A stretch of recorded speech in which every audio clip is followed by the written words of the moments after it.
नमस्कार, मैं रुस्तम सिंह राणा और आप देख रहे हैं आर न्यूज़।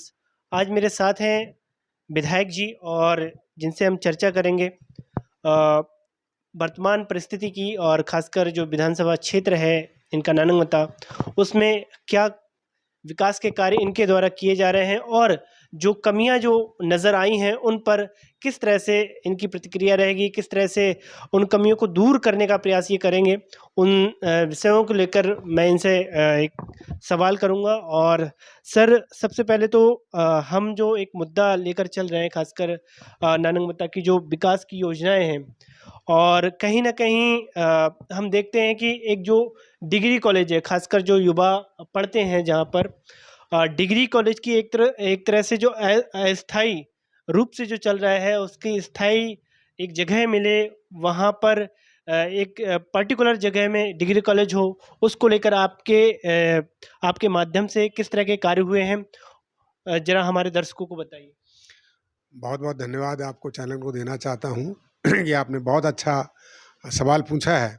मैं आपको बताना चाहता हूँ कि नानकमता विधानसभा क्षेत्र में जो डैम के पार वाला ये इलाका है, जो नानकमता उप तहसील का क्षेत्र है, वहाँ पर शिक्षा के क्षेत्र में काफ़ी पिछड़ा हुआ क्षेत्र है वो।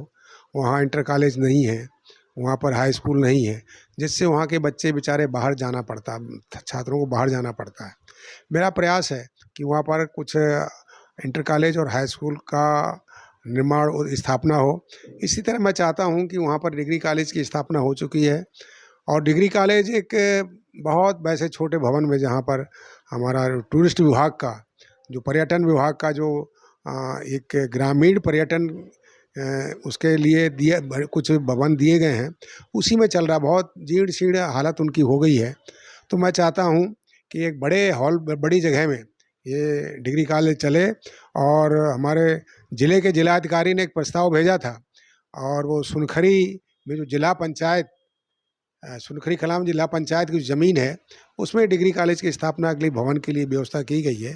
परंतु उस समय हमारे जिला पंचायत विभाग ने एक आपत्ति लगा दी थी, जिला पंचायत ऊधम सिंह नगर ने, कि ये जो है संपत्ति जिला पंचायत की, इसको हम खुर्द-बुर्द नहीं करेंगे। तो इसलिए मामला जो है लंबित हो गया। जब मैंने देखा कि ये जब मामला रुक गया है, तो मैं स्वयं अभी 14 तारीख को, जो अभी पिछली 14 तारीख को जो अभी मीटिंग हुई थी जिला पंचायत में, उसमें स्वयं मैं आया और मैंने प्रस्ताव रखा कि ये जनजाति क्षेत्र है और माननीय मुख्यमंत्री जी ने उस डिग्री कॉलेज की स्थापना की है। तो मैं चाहता हूँ कि जनजाति क्षेत्र में डिग्री कॉलेज अच्छी तरह चले, उसकी भूमि भवन बने। तो पुनः मैंने प्रस्ताव पारित कराया है, आज प्रस्ताव पारित हो चुका है। तो मैं समझता हूँ कि जल्द ही ग्राम सुनखरी कला में भूमि की व्यवस्था कर भवन भी वहाँ जल्दी बन जाएगा डिग्री कॉलेज का। सर, जिस तरह से आप आए थे और नानंगमता की जनता को एक उम्मीद बंधी थी, खासकर स्वास्थ्य, जब शिक्षा के बाद स्वास्थ्य की अगर हम बात करें, तो एक तरह से जब हम नानंगमता में जो सामुदायिक स्वास्थ्य केंद्र है, वहाँ पर एक तरह से जो कर्मचारी हैं या डॉक्टर हैं, उनकी कमियाँ पाई गई थी। और खुद आप एक बार वहाँ पर औचक आपने निरीक्षण भी किया था और वो संज्ञान में भी है आपके।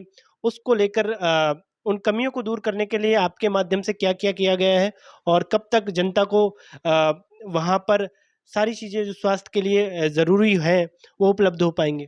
हाँ, देखिए, नानमता जो प्राथमिक स्वास्थ्य केंद्र था, उसको सामुदायिक स्वास्थ्य केंद्र बना दिया गया है, उच्चीकरण कर दिया गया है। परंतु सामुदायिक स्वास्थ्य केंद्र के मानक के अनुरूप वहाँ डॉक्टर नहीं है, स्टाफ नहीं है। तो मैं कई बार मिल चुका हूँ वहाँ पर, अपने जो डीजी हेल्थ हैं, उनसे मिल चुका हूँ। उनसे मैंने कहा भी है, मैंने कहा सीनियर डॉक्टर, अधीक्षक और आपके फार्मासिस्ट और क्लर्क, सारे स्टाफ वहाँ होना चाहिए। बड़ी दिक्कत वहाँ ना तो अधीक्षक हैं, ना सीनियर डॉक्टर हैं, ना फार्मासिस्ट है, ना स्टाफ है कोई, ना क्लर्क बाबू कोई नहीं है। बड़ी हालत ख़राब है। मैं 2-3 बार मैं गया हूँ वहाँ पर, मैंने औचक निरीक्षण किया। मैंने डॉक्टरों से कहा, जो मौजूद बेचारी जो लड़कियाँ हैं, उनसे मैंने कहा, भैया जो आप हो तो आप ही कम से कम आप ही लग जाओ, कुछ तो यहाँ के लोगों को, गरीब लोगों को राहत मिले।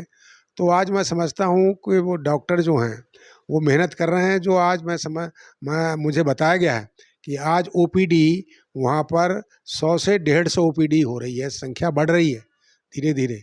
मुझे डीजी हेल्थ ने आश्वासन दिया है कि 1 महीने के अंदर हम जो है वहाँ सीनियर डॉक्टर, अधीक्षक, फार्मासिस्ट और जो स्टाफ है, बाबू हैं, क्लर्क हैं, वो हम देंगे, जिससे कि सामुदायिक स्वास्थ्य केंद्र नानक माता अच्छी तरह सुचारू रूप से चल सके। सर, जो एक तरह से जंगलाती आपके क्षेत्र में जो जंगल के किनारे गांव हैं, अभी भी वहाँ पर दिक्कतें लोगों को आ रही हैं। फिर चाहे वो एक तरह से बार-बार हमसे लोग संपर्क कर रहे हैं कि एक तो हमारे यहाँ बिजली की बहुत सारी दिक्कतें हैं।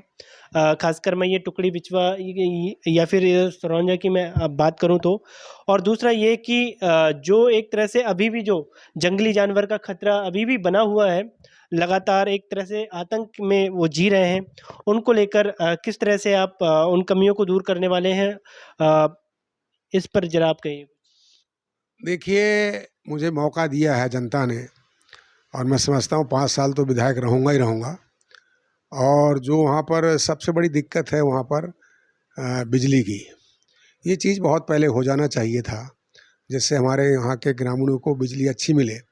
एकमात्र नानकमता पावर स्टेशन है, वो पूरे टुकड़ी, बिचवा, साधुनगर, नलही और आपके टुकड़ी, बिचवा, बहुत दूर दराज के क्षेत्र में लाइनें गई हैं, फीडर हैं। वो क्या आए दिन फॉल्ट होता रहता है, वहाँ ट्रिपिंग होती रहती है, तारें टूटती रहती हैं, जलती रहती हैं, जिससे वहाँ पर बिजली की आपूर्ति में बाधित होती है, बिजली नहीं पहुँच पाती है और अंधेरा रहता है। तो वास्तव में वहाँ पर गुलदार का, जंगली जानवरों का बहुत आतंक है। लोग बेचारे दिन में ही अपने घर में घुस जाते हैं, बच्चों को घर के अंदर डाल देते हैं। बड़ी दिक्कत वहाँ पर है वास्तव में बहुत। मेरा प्रयास है कि पहले तो मैंने उच्च अधिकारियों से बात की है, मैंने एक्सीएन से, इनके चीफ से, बिजली विभाग के, उनसे कहा भैया वहाँ पर जो है बिजली की आपूर्ति ज़्यादा से ज़्यादा करिए, क्योंकि वो क्षेत्र जंगली जानवरों का है। वहाँ पर आए दिन कई मनुष्यों को ख़त्म कर दिया, महिलाओं को, पुरुषों को ख़त्म कर दिया है, उनको पकड़ लिया है गुलदार ने। और कई जानवर, कुत्ते, बकरी तो कई एक खा दिए उसने। तो वहाँ पर दिन में ही, कभी-कभी दिन में ही देखा जाता है, गुलदार दिन में ही पहुँच जाता है। तो उसके लिए मैंने प्रयास किया है कि वहाँ पर जो हमारा लामाखेड़ा है, लामाखेड़ा में जो पावर स्टेशन है, 3311 का पावर स्टेशन बनाने की कोशिश कर रहा हूँ। उसके लिए ज़मीन चयनित कर ली गई है और उसमें एशियन डेवलपमेंट बैंक, एडीबी ने उसको टेकअप कर लिया है। मैं समझता हूँ कि अगले जो वित्तीय वर्ष है, उसमें निर्माण कार्य शुरू हो जाएगा, जिससे हमारे दूर दराज के क्षेत्रों में बिजली की राहत मिलेगी, उनको उजाला मिलेगा, तो जानवर का आतंक भी कम होगा।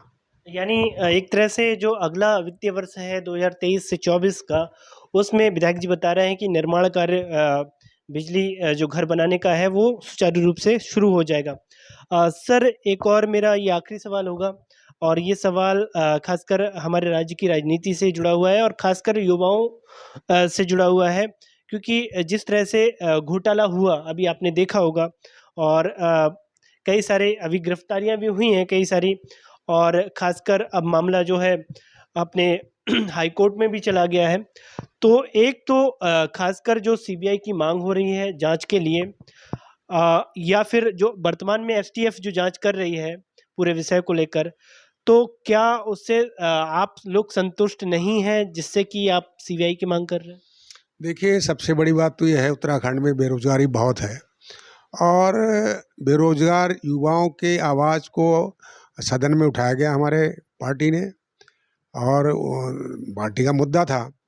और जब मामला उठा तो जांचें शुरू ही हुई, तो पता चला कि कितना घोटाला, कितना गड़बड़ झाला इन नौकरी में हो रहा है।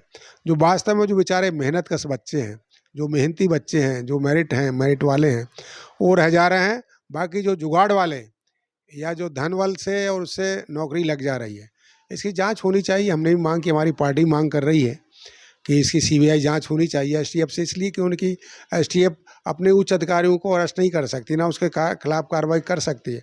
इसलिए जांच सीबीआई से होनी चाहिए, दूध का दूध, पानी का पानी हो, क्योंकि सीबीआई पर लोगों का भरोसा है कि सीबीआई सही काम करेगी। तो इसलिए हम भी चाहते हैं कि सीबीआई की जांच हो और जो दोषी हैं वो उन पर कार्रवाई हो।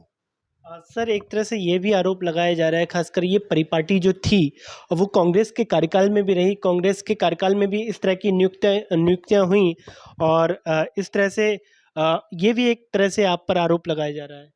देखिए, चाहे वो कांग्रेस का हो, भाजपा का हो, नियम सबके लिए बराबर है, कानून सबके लिए एक है, कार्रवाई होनी चाहिए।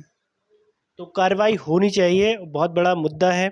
और आपने अभी सुना विधायक जी को, और तमाम जो इनकी एक तरह से कार्यक्षेत्र में योजनाएं चल रही हैं या फिर विकास के जो इनके एजेंडे हैं, उनमें इनके विचार आपने सुने। और इसी के साथ आप बने रहिए, देखते रहिए आर न्यूज़।